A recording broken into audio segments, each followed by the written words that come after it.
भारत धीरे धीरे इजराइल की तर्ज पर चलता हुआ इस तरह के कानून रोजाना लाए जा रहे हैं जिससे अभिव्यक्ति की आज़ादी पर पूरी तरह से अंकुश लग रहा है। गुजरात पुलिस ने एंटी रिसिक्लाइजेशन सेल के जरिए एक ऐसा सर्कुलर जारी किया गया है जो पूरी तरह से संविधान के खिलाफ है, बोलने की आज़ादी के खिलाफ है, अपनी बात रखने की आज़ादी के खिलाफ है, और इसका सबसे बड़ा हमला जो किया गया है वो मुसलमानों के ऊपर। इस एंटी रिसिक्लाइजेशन सेल के ज़रिए जो ये मसौदा तैयार किया गया है उसमें सेल्फी और बहावी जैसे शब्दों का उपयोग किया गया है।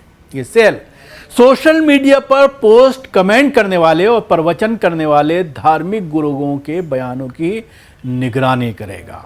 प्रवचन का वर्ड इस्तेमाल करना ठीक नहीं है यहाँ पर तकरीर कहना मुनासिब होगा, क्योंकि ये कानून सिर्फ उलमा इकराम मुसलमानों के लिए लाया गया है। क्योंकि प्रवचन की अगर हम बात करते हैं तो उनको तमाम छूटें दी हुई हैं बाबाओं को, तो ये मुसलमानों की निगरानी करेगा, क्योंकि इसमें सल्फ़ी और वहाबी का वर्ड भी इस्तेमाल किया गया है।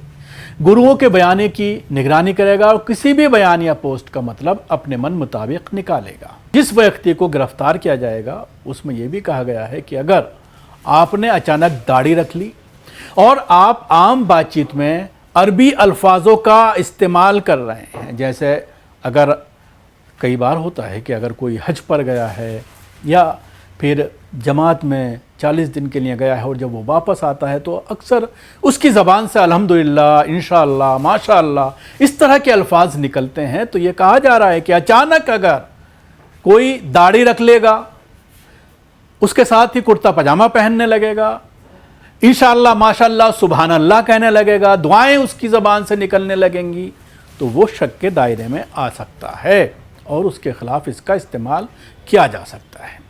इसके साथ ही ये भी कहा गया है कि अगर आप मिडिल ईस्ट में किसी भी देश की यात्रा करके आए हैं तो आपके खिलाफ कार्रवाई हो सकती है, आपके ऊपर निगाह रहेगी। अचानक आपको ये साबित कर दिया जाएगा कि आप गल्फ जा करके किसी आतंकवादी संगठन से जुड़े हैं, वहाँ से ट्रेनिंग लेकर के आए हैं और फिर यहाँ पर कुछ उल्टा सीधा करना का आपका प्लानिंग थी। इस तरह के आरोप लगाए जा सकते हैं। इसमें कहा गया है कि अगर आप रमज़ान में इत्तिकाफ़ में बैठे हैं तो उर्दू कॉलेज या मदरसे का दौरा भी करते हैं तब भी पुलिस आपकी जांच करेगी।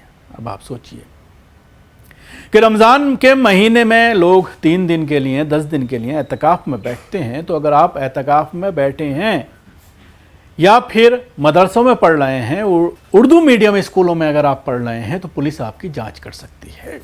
वो अलग बात है कि बम धमाके और आतंकवाद का आरोप महावेश पटेल मस्जिद में घुस के आए, हिंदू युवाओं को भड़काए, उसके खिलाफ कोई कार्रवाई नहीं होगी। अगर आप बार बार जंगल में घूमने के शौकीन हैं तब भी पुलिस की नज़र में आप मशकूक यानी शक के दायरे में आएंगे। अगर आप मज़हब का हवाला देकर नौकरी छोड़ते हैं तब भी आपको पुलिस के शक के दायरे में रखा जाएगा।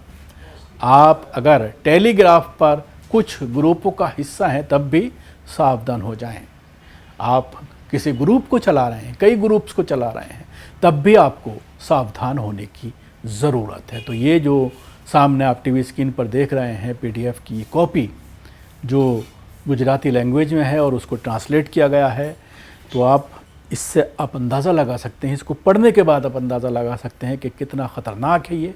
अब सवाल ये खड़ा होता है कि क्या इसको किसी के ज़रिए कोर्ट में चैलेंज किया जाएगा, और अगर चैलेंज किया गया तो कोर्ट का क्या रवैया होगा? क्या डायरेक्ट इस मामले को लेकर लोग हाई कोर्ट पहुंचेंगे? हाई कोर्ट में इस पूरे मामले को लेकर के किस तरह की प्रतिक्रिया होगी? क्योंकि ख़ास तौर से ये मुसलमानों को डराने, धमकाने, उनको जेलों में सड़ाने, उनके ऊपर देशद्रोह के केस दर्ज करने के लिए ये पूरा जो है तुगलकी फरमान जारी किया गया है।